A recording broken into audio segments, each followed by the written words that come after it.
उम्मीद करती हूँ सब ठीक ठाक होंगे। तो मैंने आपको बताना था मैं आई हुई हूँ मंगनी में।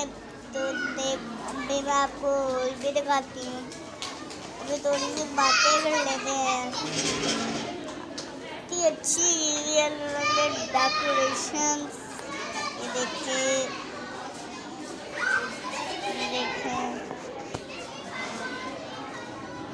ये देखें मज़ा आ रहा है, बड़ा ही मज़ा आता है यार। ये मज़े के गाने भी होते हैं। देखो,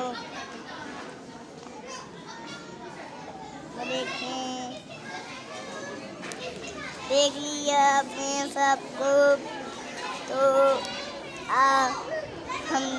मैंने इतनी अच्छी मेहंदी भी लगाई है, मेरी मामा ने लगाई है। देखें, ये देखें, ये भी मेरी मॉम ने लगाई है।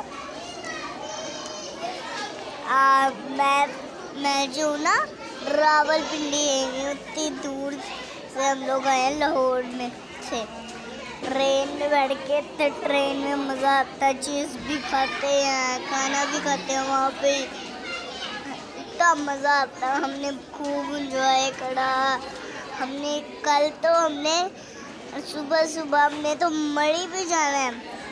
वहाँ पे मैं आप लोग को दिखाऊंगी मढ़ी। फिर हम बाद में मिलते हैं मढ़ी में। बाय बाय, आज के लिए इतना काफ़ी है। अल्लाह हाफिज़।